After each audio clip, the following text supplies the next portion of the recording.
Exactly. All right. Good afternoon, everyone. I'm going to call the meeting to order. I'll make a motion to approve the minutes. Second. All those in favor? Aye. Aye. Board member comments. Mr. Moody, we will start with you.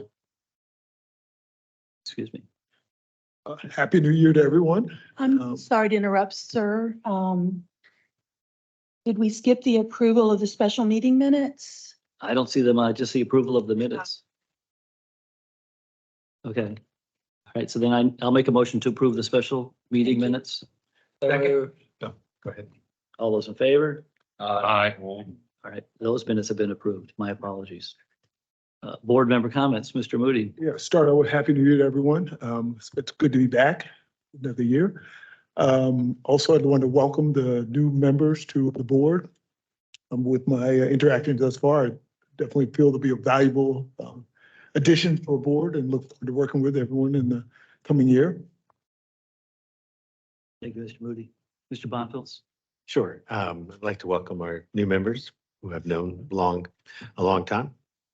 I have only one comment outside of some of the other business we've been very busy doing on the committee, is that I attended a WebEx by ICPRB about agriculture impacts on water, and it was a very good one. And Pam was highly mentioned in that event.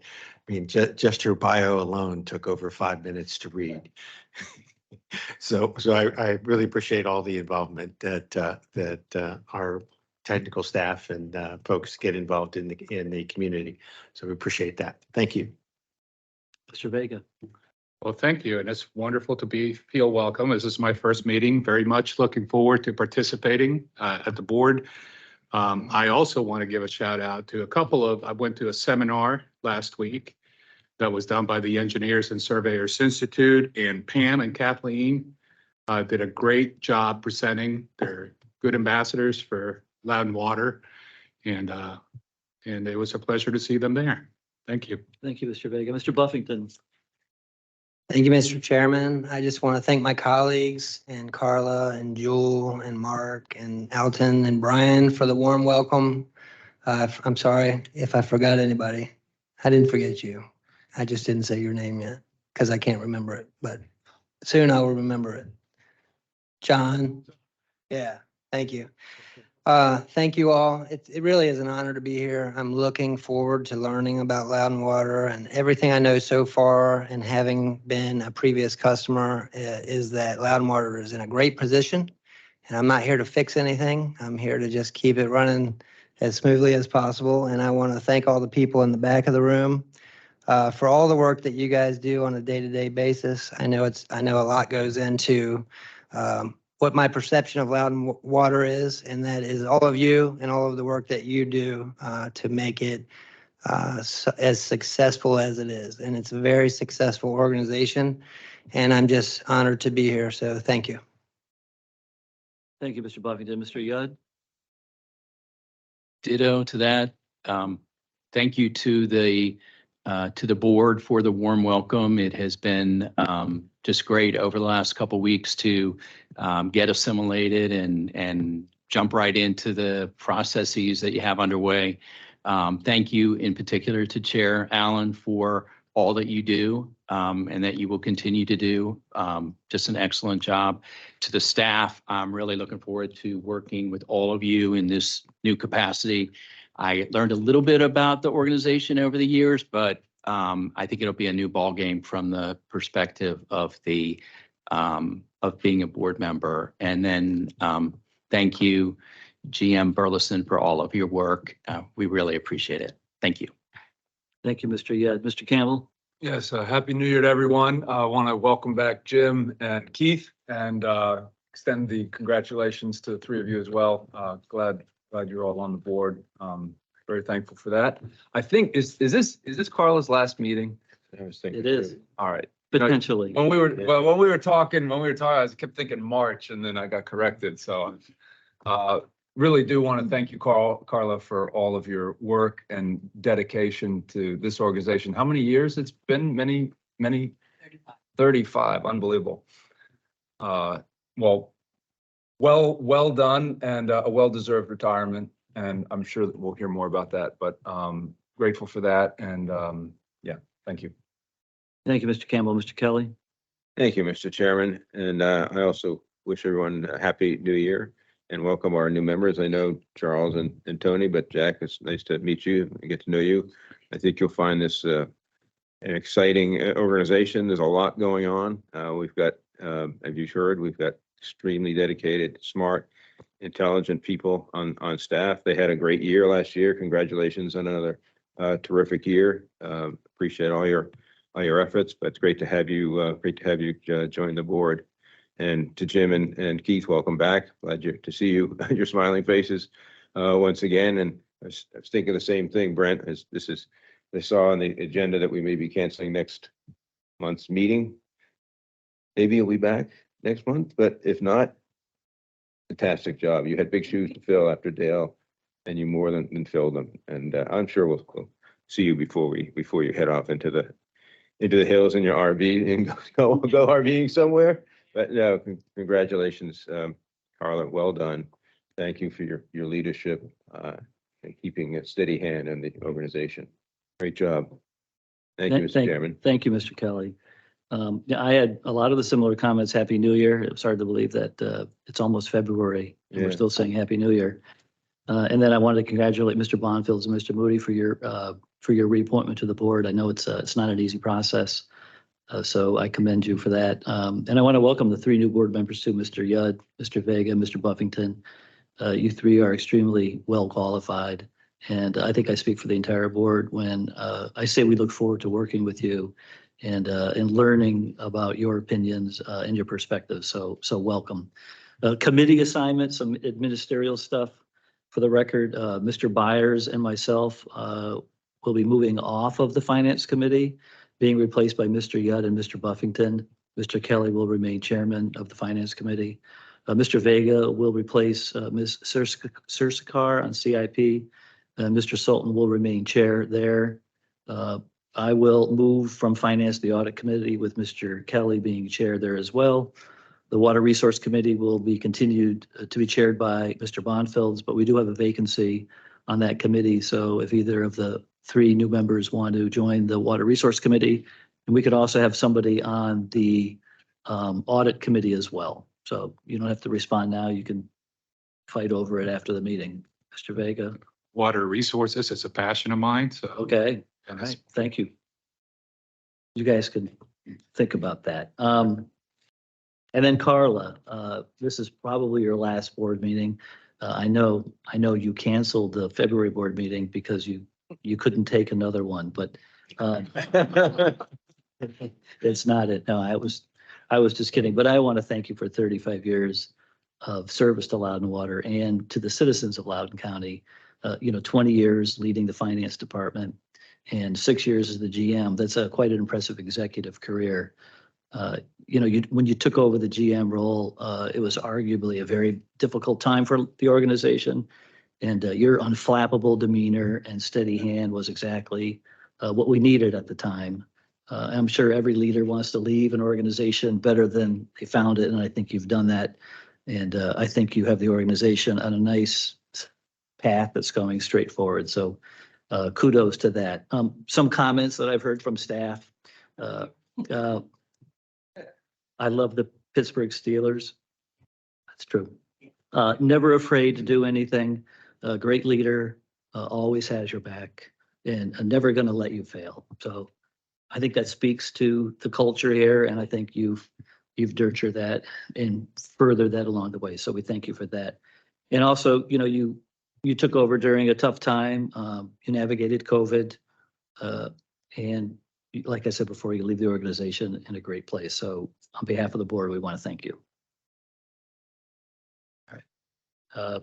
General Manager's report. Carla. Jeez, I don't know what I'm gonna say. Well, first of all, thank you all very much for that. It has been an absolute pleasure to work here. I love Loudoun Water. I've spent my entire adult life at Loudoun Water, and I couldn't be more thankful for that. Mark and Elton and Brian, I can't thank you enough for for being my support system and my inner circle. You know who you are. Thank you for always being there for me. And, thank you to the board for trusting me to lead such an amazing workforce, because without them, I am nothing in this position. So kudos to them, and thank you all for your support. Thank you. Just a couple quick things. So in front of you, you have the 2023 accomplishments brochure. Thank you to Sue Crosby and all of Loudon Water for helping us put that together. It really is a testament to the hard work and great things that happen here. It is also really an update on your strategic plan and where we are in what we said we were going to do. So we hope that you find it as helpful in that way as we do. And speaking of annual updates, we will be in front of the Board of Supervisors, Finance and Government Operations and Economic Development Committee on February 13th to give our annual update on all things Loudon Water. I did want to give a shout out to our finance department. Our 2022 Annual Comprehensive Financial Report, or ACFR, as we like to refer to it, received the Government Finance Officers Association Certificate of Achievement for Excellence in Financial Reporting for the 36th consecutive year. The annual report is judged by an impartial panel to meet the high standards of the program, which includes demonstrating a spirit of full disclosure to clearly communicate our financial story. And it is the highest form of recognition in the area of governmental accounting and financial reporting. And its attainment represents a significant accomplishment by a governmental entity. So hats off to finance, communications, IT, and all staff who make that report possible. I want to give a shout out to our maintenance teams who responded to numerous water breaks over the past month, including 2 back-to-back repairs through the evening and overnight hours of January 3rd and 4th. Despite these occasional breaks, we do remain well below the national average for water main breaks per 100 miles. And thanks to our very skillful work crews, customer disruptions from these breaks are minimized in duration. So hats off to them. And we had the frigid weather and they were out there and they were working hard, and Elton was out there too in the mud, helping those guys out. So can't thank them enough. The recent increased precipitation is finally bringing relief from the drought conditions that have persisted over the past year. December precipitation was 2.45 inches above normal. And as we know, January is trending toward a similar excess. This increased precipitation has resulted in the Beaver Dam Reservoir being 1/2 foot from full. And so the work continues on the park, and staff is in the early stages of planning a ribbon cutting that could coincide with this year's retreat. So more to come on that. The 2024 Virginia General Assembly open session on January 10th and will continue until March 9th. We continue to monitor activity through various associations and will report back to the board in early spring on key results. Some stats for you: ERCs for 2023 totaled 2,546. And just as a reminder, we budgeted 2,350. So we were able to exceed our projection there. A couple quick reminders. The CIP committee will meet on Wednesday, February 21st at 8 a.m. And your finance committee will meet on Thursday, February 22nd at 8 a.m. That's all I have. Thank you, Carla. Public comments. Jewel, do we have anyone signed up to speak? Thank you. Agenda. I'll entertain a motion to adopt the agenda.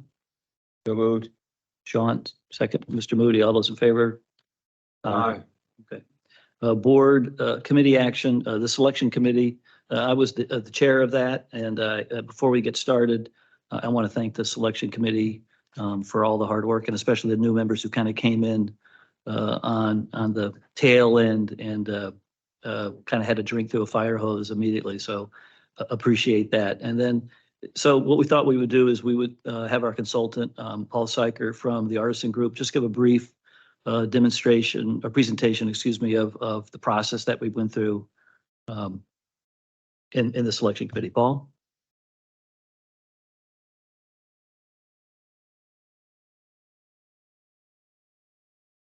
Can you hear me? Now we can. Thank you. So good afternoon, Chair Allen, members of the Loudon Water Board of Directors and leadership team. If you don't know me, my name is Paul Syker. I'm the CEO of the Artisan Group, a Loudon-based executive search firm and advanced recruiting trends, a talent acquisition consultancy. I'm here today to offer a brief recap of Loudon Water's search for a new general manager. My firm was selected in October 2023 to assist Loudon Water in facilitating a robust search process that would consider both internal and external candidates for the general manager role. At the start of the process, we drafted a comprehensive new general manager position description to accurately capture the totality of this role. Once the position description was approved by the board, the search transitioned into a candidate identification and engagement phase. Starting in late October and running through the end of November, the GM role was advertised and promoted on a variety of general and water authority specific job boards to include LinkedIn, Indeed, ZipRecruiter, American Water Works Association, NACWA, Virginia Water and Wastewater Association, and others.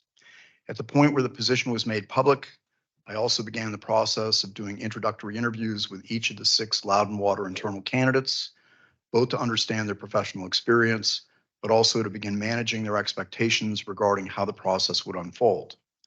Simultaneously, a colleague and I launched a direct outreach campaign to nearly 300 targeted water authority leaders, initially focusing on the Mid-Atlantic region, but progressing to include major metropolitan areas across the country.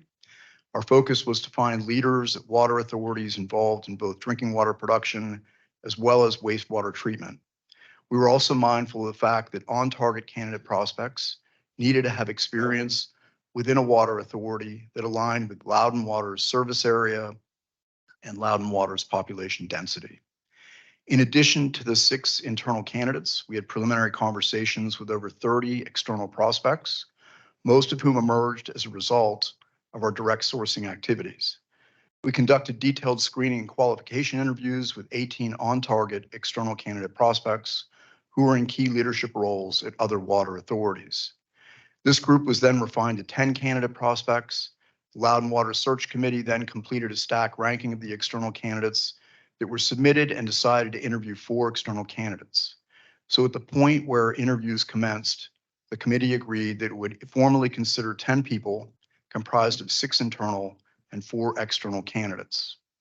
In late November 2023, and immediately prior to the first round of interviews, I facilitated a 3-hour behavioral interviewing workshop, which not only addressed interviewing best practices, but that also validated a compilation of core competencies that the search committee agreed embodied attributes inherent to the GM role.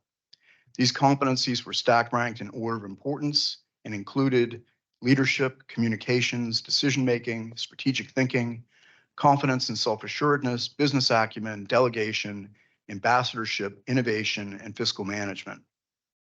Using a situational and behavioral interviewing guide designed to elicit specific candidate experiences, first-round interviews addressed each of the competency areas that I just referenced.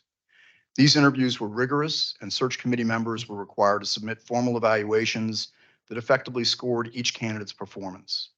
At the conclusion of round 1, 2 internal candidates and 2 external candidates were asked to move on to round 2 interviews, which entailed addressing 2 case study scenarios relevant to Loudon Water. Like round 1, round 2 interview evaluations were submitted by committee members and assessed each candidate's overall performance. In both round 1 and round 2, 2 internal candidates separated themselves from both their internal peers and external candidates. Prior to arriving at a final decision, 5 board members also conducted one-on-one interviews with the 2 finalists as a last component of their decision-making process. At the onset of this engagement, I expressed my sincere hope that when all was said and done, we'd all be able to look at the overall search process and regard it as having been executed in a thoughtful, equitable, and transparent manner. I believe that these objectives were achieved. In closing, I want to thank each member of the Loudon Water Board of Directors for the time, effort, and dedication that you put into this search. I'd also like to thank each of the individuals who were internal candidates for throwing their hat in the ring and participating in this competition. I also want to thank Fred Ng for working diligently behind the scenes to keep us all moving forward and for being a great thought partner throughout this process. Finally, I'd like to thank Carla Burleson for her input and availability throughout the process. Thanks again for entrusting me and my firm to help Loudon Water identify its next general manager. Working on this project has been both an honor and a pleasure. Thank you. Thank you, Paul. Consent agenda, there's nothing on the consent agenda, so we'll move on to the action items. The first action item is approval of the general manager selection and contract. Mr. Campbell, Yeah, I'll read that motion. I move the board appoint Brian Carnes, General Manager of Loudon Water, effective March 1st, 2024, and authorize Chairman Allen to execute the employment agreement as presented in closed session. Mr. Buffington seconded. All those in favor? Aye. Motion is passed. Congratulations, Mr. Carnes.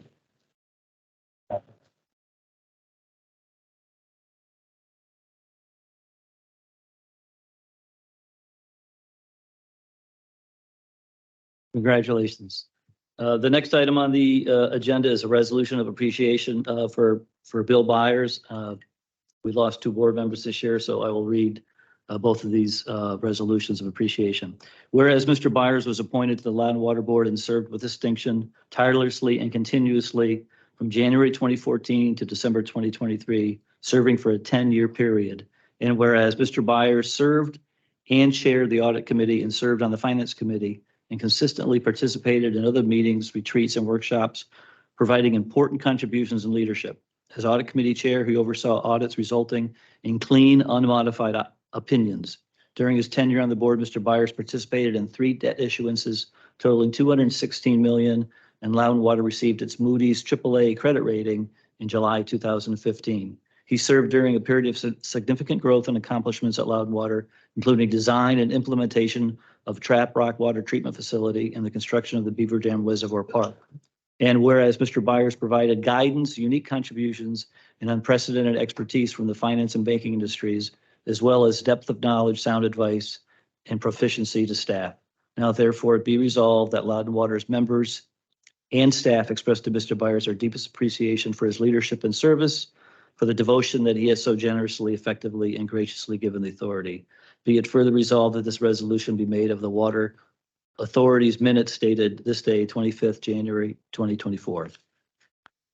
And then the second resolution is for Ms. Surskatar. Whereas Ms. Surskatar was appointed to the Loudon Water Board and served with distinction tirelessly and continuously from January 2020 to December 2023, serving a 4-year period. Whereas Ms. Surskatar served on the CIP and audit committees and consistently participated in other meetings, retreats, and workshops, providing important contributions and leadership during a period of significant growth and accomplishments at Loudon Water, including design and construction of the Beaver Dam Reservoir Park and expansion of the Broad Run Water Reclamation Facility. Whereas Ms. Surskatar provided guidance, unique contributions, and unprecedented expertise for the policies, procedure, risk management, and government affairs industries, as well as depth of knowledge, sound advice, and proficiency to staff. Now, therefore, it be resolved that Loudon Water's members and staff express to Ms. Surskatar their deepest appreciation for her leadership and service, for the devotion that she has so generously, effectively, and graciously given the authority. Be it further resolved that this resolution be made part of the authority's minutes dated this 25th day of January 2024. We need a motion to approve both of them or one at a time? Will someone make a motion to approve the resolutions as read? Second. Second, Mr. Vega. All those in favor? Aye. Okay. The next action item is the award of the construction contract Broad Run Water Reclamation Facility by Mr. Flores. Mr. Chairman, if I may, I wanted to give a few words of introduction for Mr. Flores. That's benefit fine. of our new members. This is Sam Flores. He's a program manager in our capital programs department. And he provides leadership and project management to our team of project managers, and he himself manages projects, including our Milestone Reservoir project, which recently was successfully transitioned to construction. And Sam has been with Loudon Water a little over 2 years, and we're happy to have him. And prior to that, he actually worked on the other side with Hazen and Sawyer, helping deliver some of our big capital projects. So with that, I'm going to go ahead and hand it off to Sam. Thanks, Elton. Good afternoon, members of the board, staff, and public. I am here to present the construction award for the Broad Run Water Reclamation Facility Laboratory HVAC improvements. So the purpose of this project is to provide supplementary dehumidification for Building L. That's our lab building within our Broad Run Water Reclamation Facility. Currently, regulatory and instrumentation-driven requirements for laboratory conditions are unfortunately deficient for approximately 200 days of the year. As you can see in the slide, there's a tricky balance that needs to be maintained for these for this lab work to be performed within regulation and within those instrumentation parameters.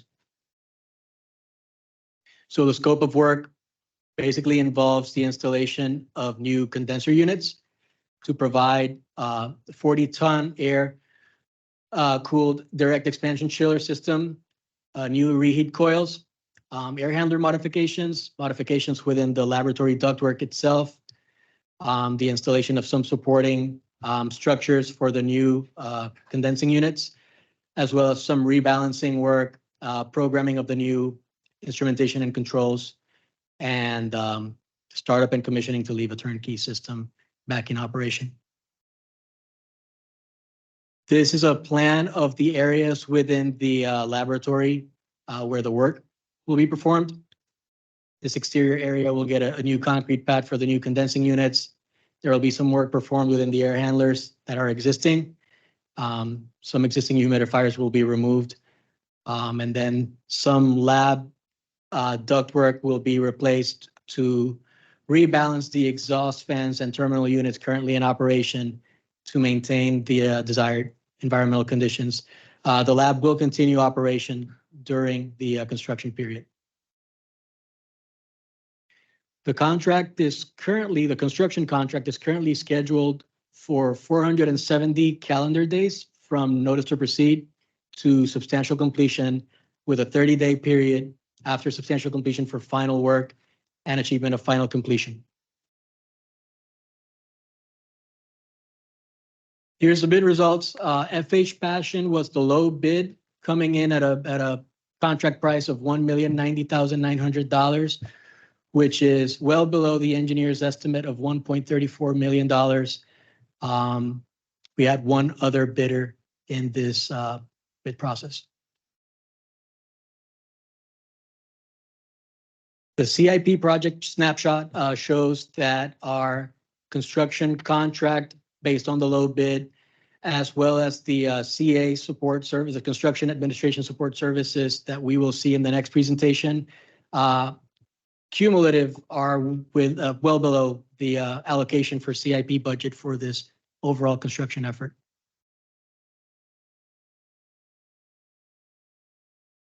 So with that, I'll take some questions from members of the board. Mr. Bonfils? Mr. Bonfils? Yes, and the low bidder, recognize that name. Have we done with them here in the past? We might actually remember them as the original low bidder on the Reservoir Park project.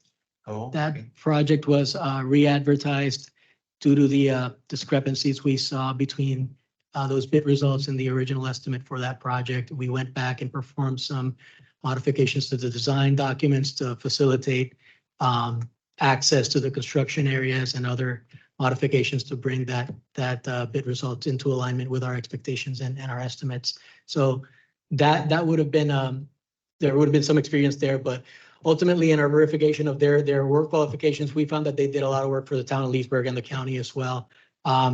General contractor, But we found them to be qualified for the work scope as part of this project. They focus on building construction, institutional type work right in the nature of this project. Okay, great. Thank you for all that detail. I had like 4 questions in there and you answered them all. Thanks. Does anybody else have any questions? Mr. Go ahead. Mr. Yudd had his hand up first. Thank you. Thank you, Chair. Sam, thank you for your staff report and the presentation. One quick question. It seemed like there is a requirement for 100% outdoor makeup air. But in the details in the presentation, the discussion is largely centered around temperature and humidity. And so are you also treating the air to a certain quality of cleanliness to bring in, to have air circulate through the lab that is of a certain quality?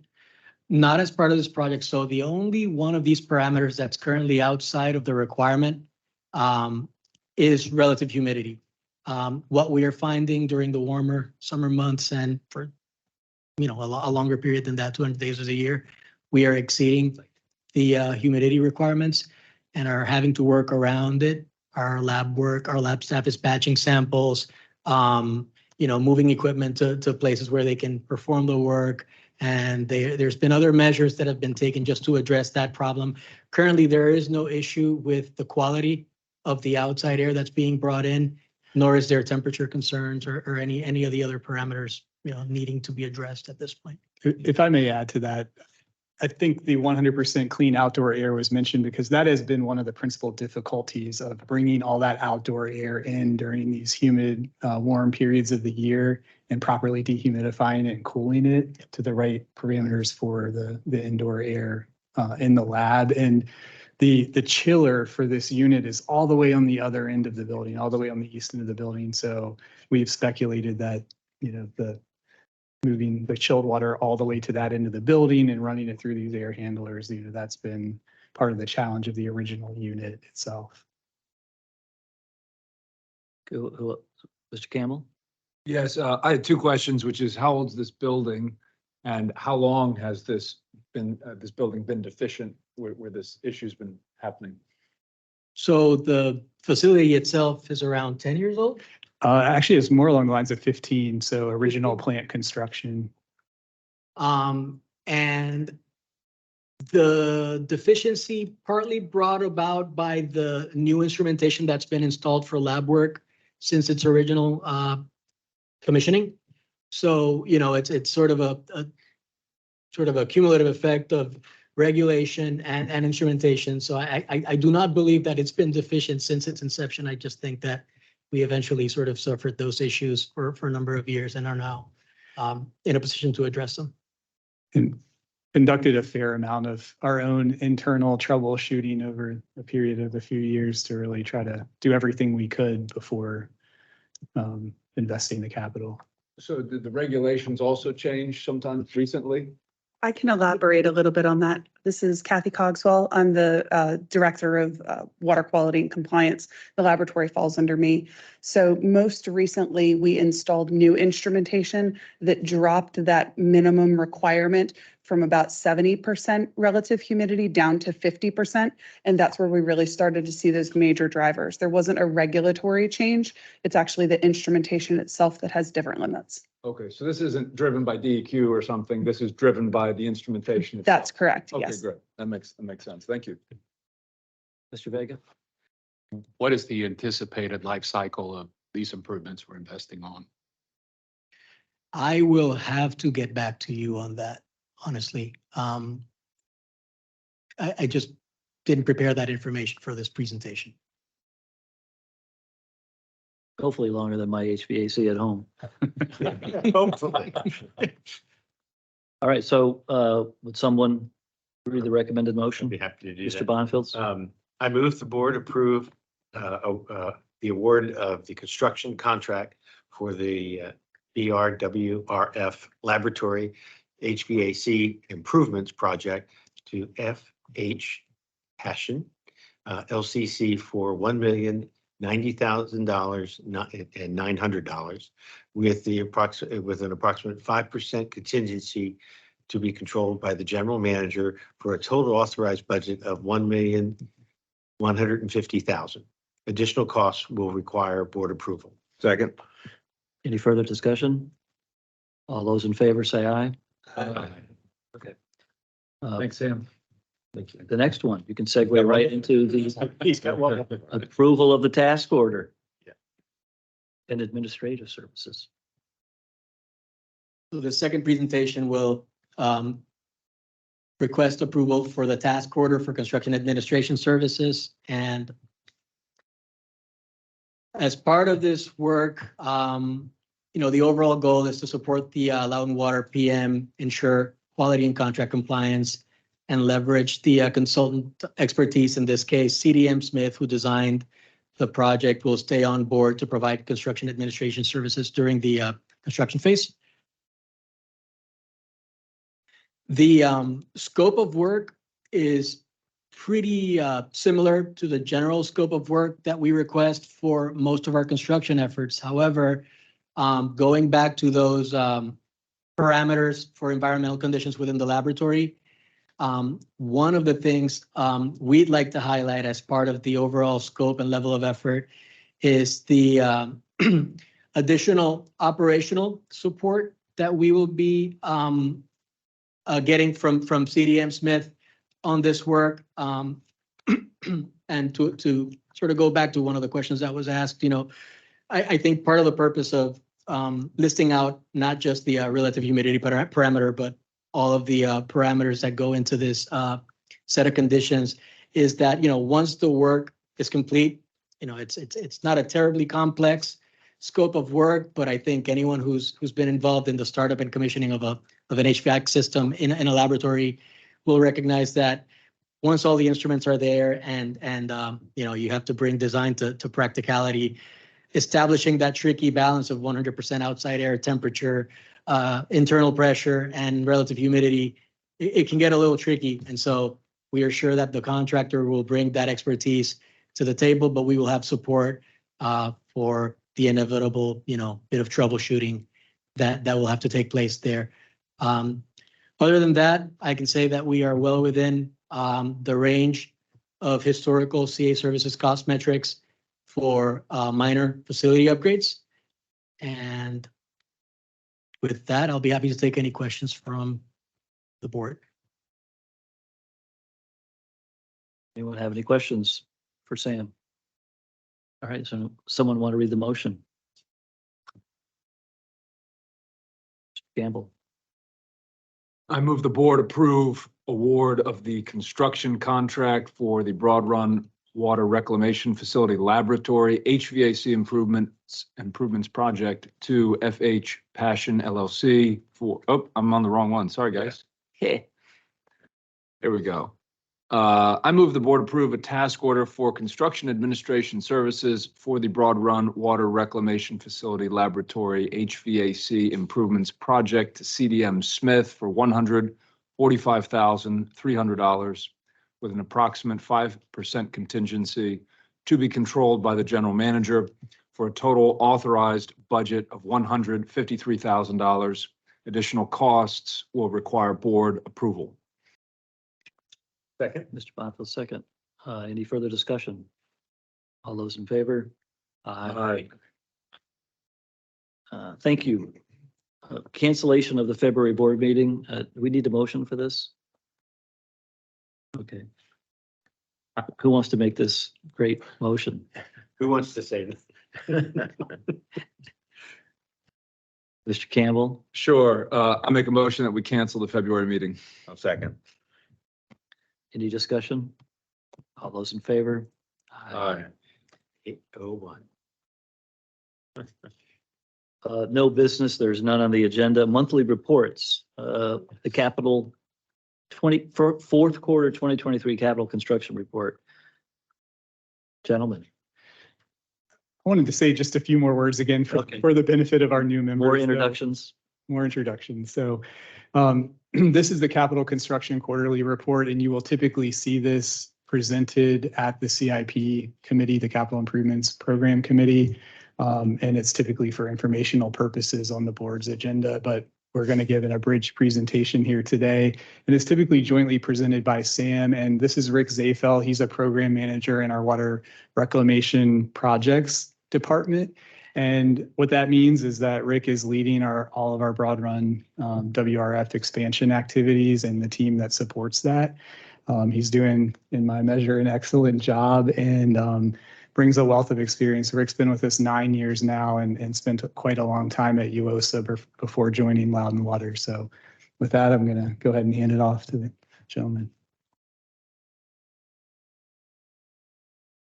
So the agenda for this presentation is to provide quick project snapshots on the Paragon Park Interconnect Reservoir Park and the Broad Run Reclaimed Water Pump Station Capacity Upgrade projects.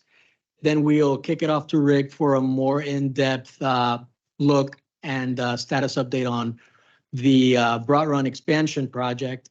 And finally, we will get into some statistics for the fourth quarter of 2023. Paragon Park Interconnect project is actually approaching completion at this point. We are expecting to complete the project well ahead of schedule, which is a little bit of a rarity, I'll say, and with very minimal percentage of change orders overall. I think we're probably not even going to spend 10-20% of our contingency on this one.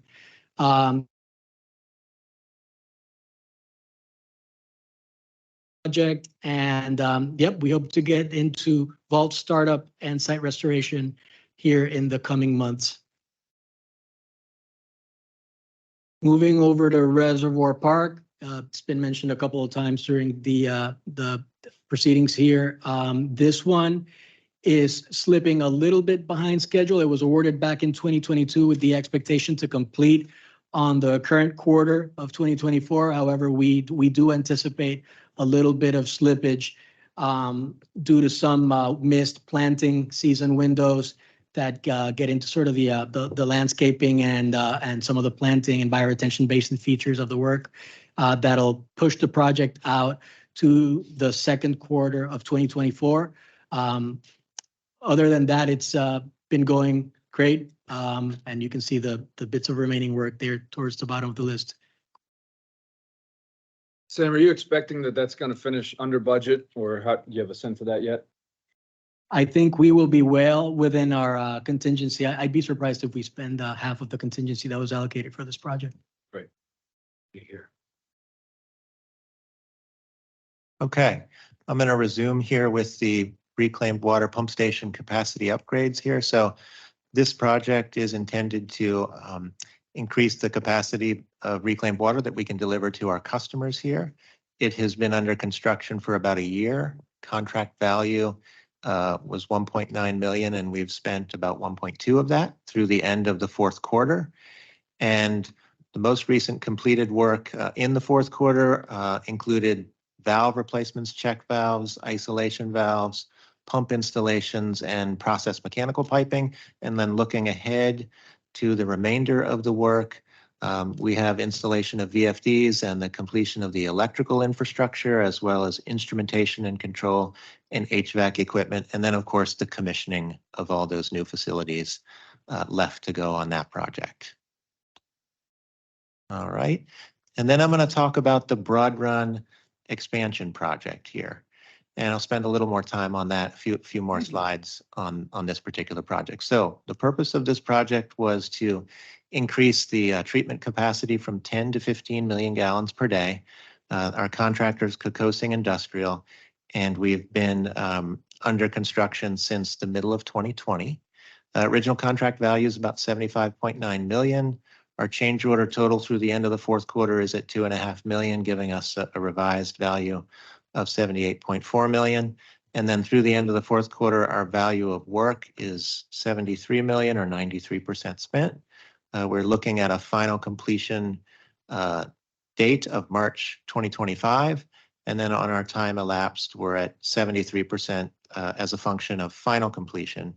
And then our ratio of just earnings versus planned earnings is still pretty even on this project.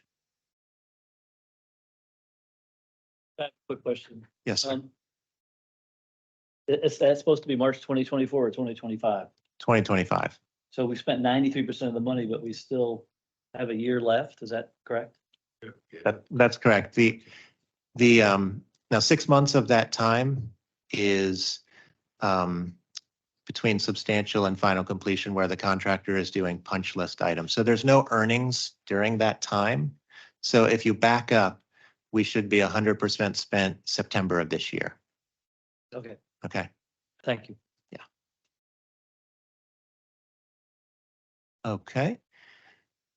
I'm going to back up here real quick and just talk a little bit about the scope of this expansion project here. So on the graphic you see there is the process schematic of the Broad Run facility. So from left to right across the top, you have the liquids process, and then dropping down and to the right, you have the solids process. And the point I want to illustrate with this slide is that this particular project essentially impacted the entirety of the facility. All of the processes feel an impact from this project. This is a major retrofit project. And in fact, even some of the supporting processes that you don't see on this slide, such as backup generators or odor control or chemical storage and distribution or septage receiving, those also were impacted as part of this project, but they're not in the sort of the main process train schematic that you see. And so this next graphic is going to kind of bring that to light here. So what we've got is a plan view of the facility, and in our legend here, we've got different colors for the different areas of work involved in the project and their various statuses. So we've got one small area that has yet to start there at the fine screen building, and then all the rest of the areas of work are either in construction, in a commissioning stage with testing and startup as denoted by the yellow, or completed as shown by the green. And we continue to make progress kind of down the legend as we move forward. We certainly made progress in that direction through the fourth quarter. Okay. So Rick, the expectation is all the blue will be done by around September, something like that? That's correct. We are tracking for that to be correct, yes. Okay.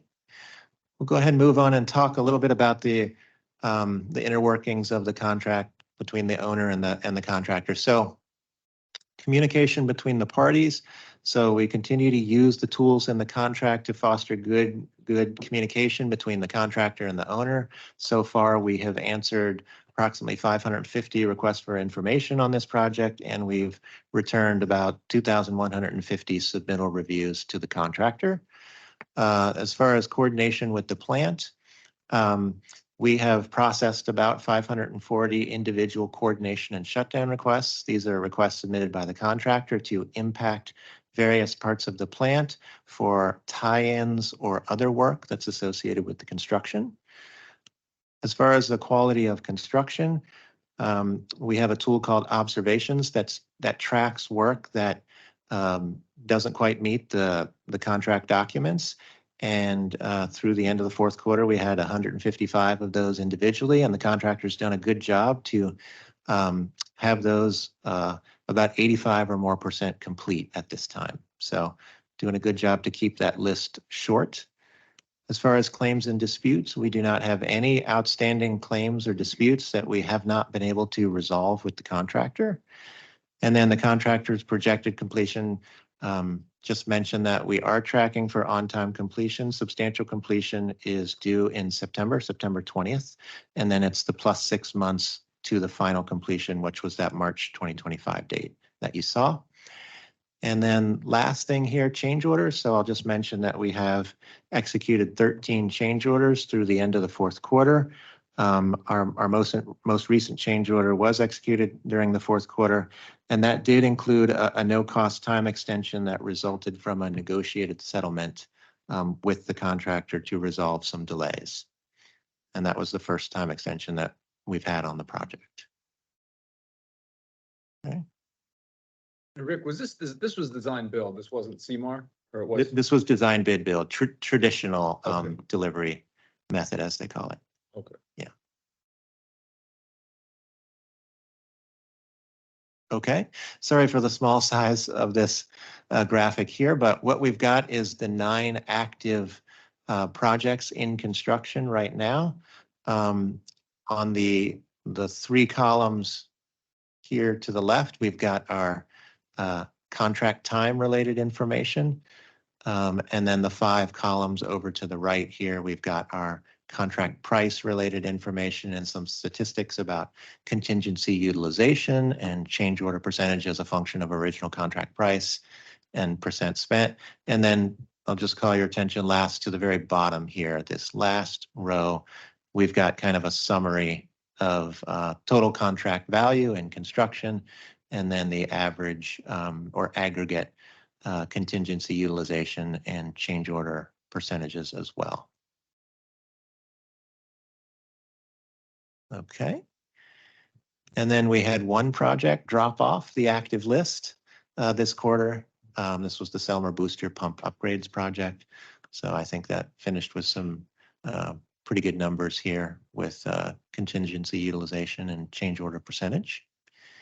And then just looking ahead here, we looked out about 6 months for this list here. And so there's 5 projects that we anticipate. Of course, you heard about the first one there with Sam's presentations, but the remainder of the projects shown there, we anticipate those coming forward and then starting construction after that here by the middle of this year. And we've got the proposed durations for those specific projects on the right side column as well. And that brings me to the end of the presentation. Does anybody have any questions? Mr. Bonfield? Mr. Sorry.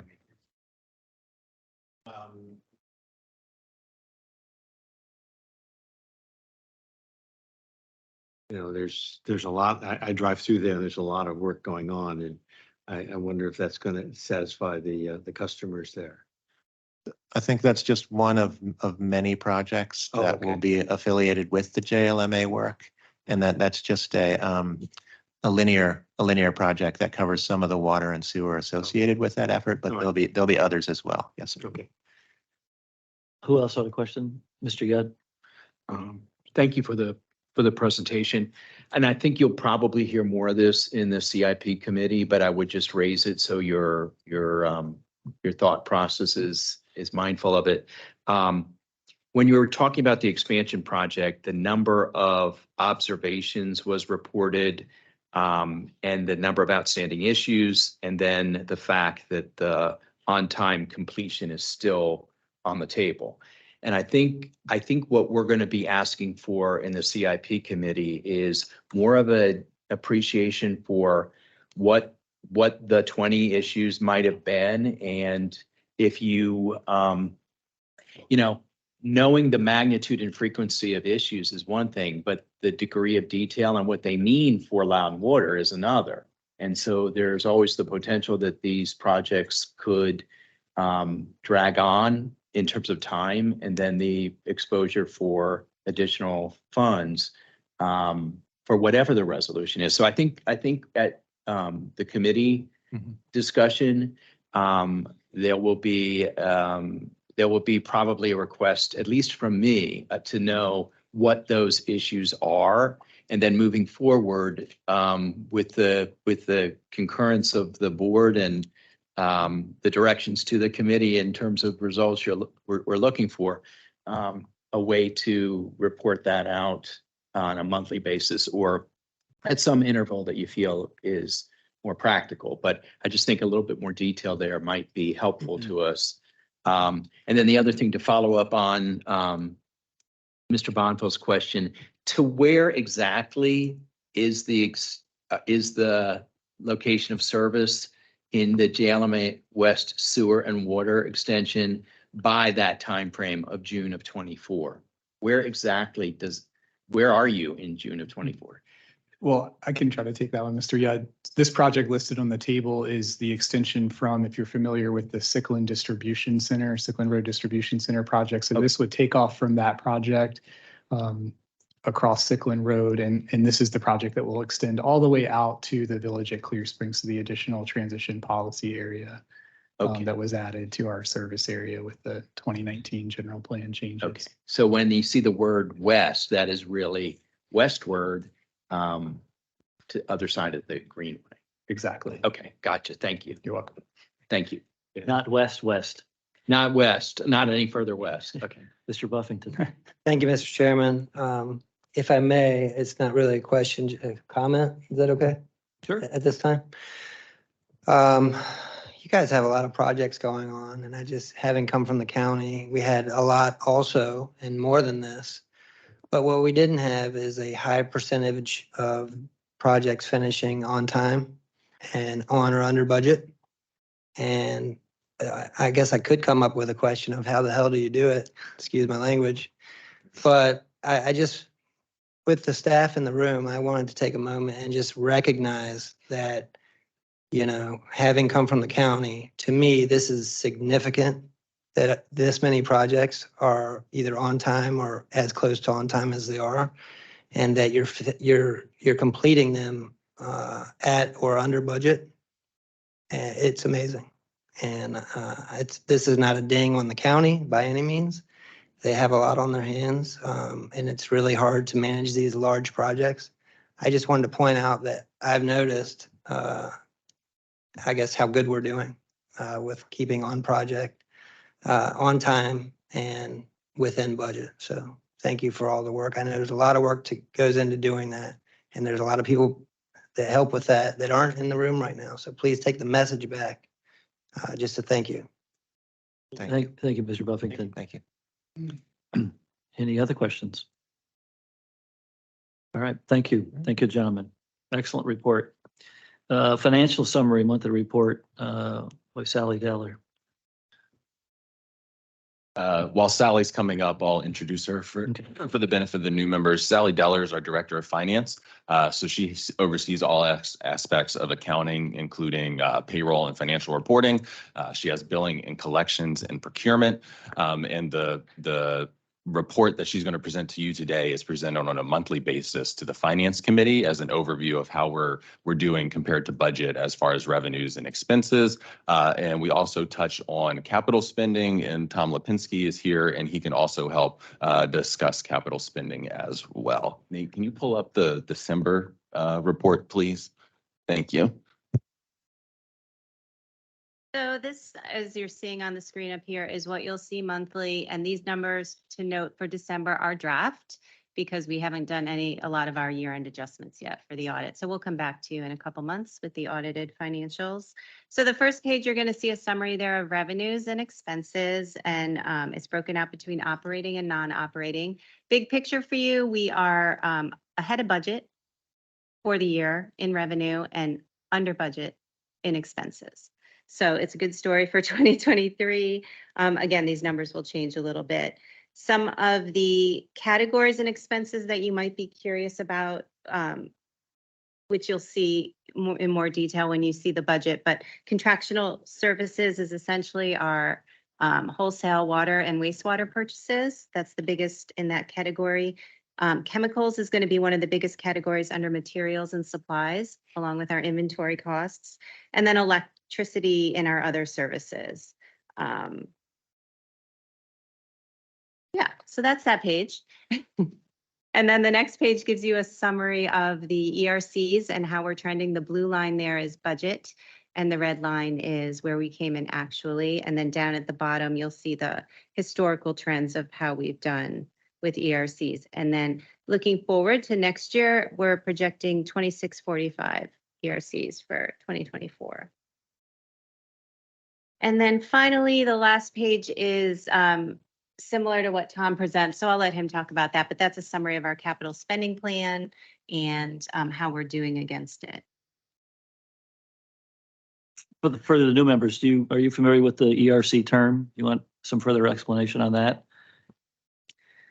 I was looking for the definition and I just found it, equivalent residential connections. So Correct. I'm good now. Okay. Just keep in mind with took the acronyms that some of us aren't used to them yet. It took me about 6 months to figure that out, so you're ahead of the game. Are there any questions for Sally? I'll just make a comment again, and I think we discussed in the past, but you know, it's really hard to get these, anybody can sandbag a budget, but it's really hard, especially with these numbers, to get them so close, but we're not going over and so forth. And so, you know, great job, fantastic job. It's so different. There's so many moving parts at the end of the year to go, oh, we're right under, 5%, 4%. I mean, and you guys have done that consistently. Well, that's thanks to everyone back here. They look at the expenses, they're calling, the managers are calling us if something was charged wrong. So they're trained, they're used to looking at their expenses monthly. So they do a great job. I just report on it, so. No, it's everybody. I mean, great. It's so hard to do. And you all are doing a great job with that. It's a really difficult thing to do. We call it the Carla Bryan scheme. Nathan, do you have the CIP? Yeah, there you go. So good afternoon, board members. My name is Tom Lipinski. I'm the Director of Planning and Water Resources. So this is the monthly capital spending report. We typically present this at the CIP meeting and review it. And thank you, Nathan, you're reading my mind. What you'll see there is in the blue line is done at the beginning of the year. We put together a projection of what we think month to month capital spending will be. The total at the end of the year would be equivalent to what the board would approve from capital spending as part of the annual budget. And then we track capital spending and update the actuals on a monthly basis. And then in the middle of the year, you will see the dashed line that represents a reforecast that we do. I think usually in August, we bring that forward and take a look at the second half of the year and reforecast what we think spending will be. So this is the report through the end of December, and kind of similar as Sally mentioned, these numbers are not finalized, but you can see that we're pretty close to the mid-year reforecast, but a little bit below what we had asked for in the annual budget. All of that is the actuals for the month are broken down in the table at the bottom, and you can see that our CIP, the capital improvement plan, we group the money into I think it's 9 programs. The admin facilities, broad run, community systems, and so forth. And you can see there that what we forecast on a monthly basis and what the actual spending are. So we just do a quick review of this on a monthly basis at the CIP committee. So if there's any questions, yes, sir, Mr. Allen. The reclaimed water, how do we have a 300% increase there? That's a great question. I'm not sure the answer to that one. I don't know if that has anything to do with the pump station project, Rick. Do you know?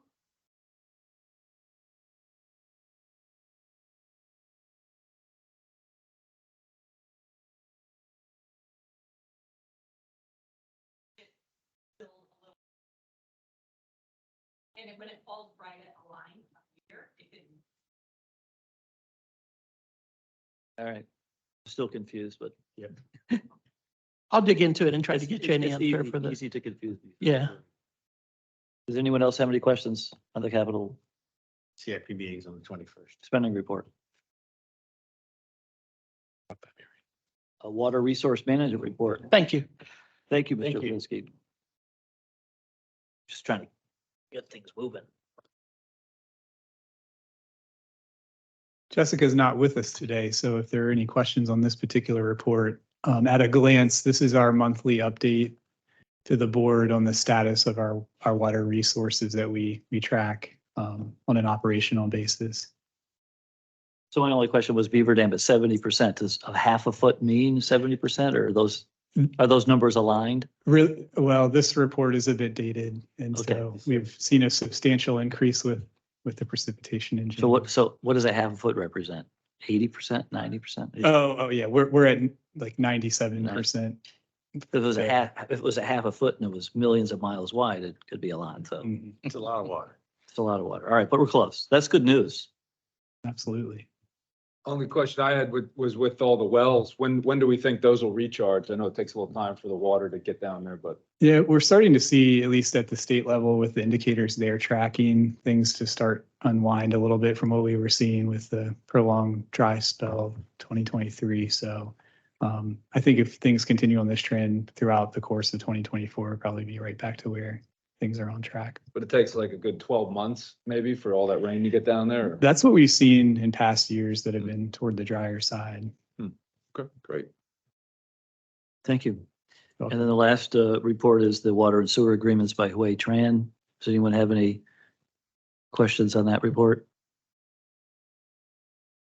Okay. All right. We have a closed meeting, so thank you, everyone.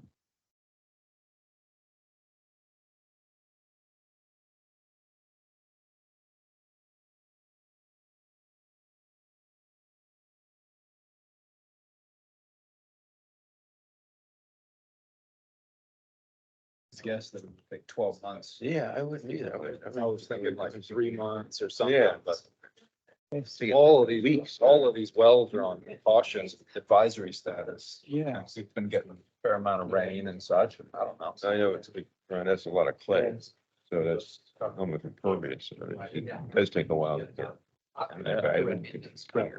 Yeah. After a while, it gets thinner. Okay, I'm going to read the motion to go into closed session.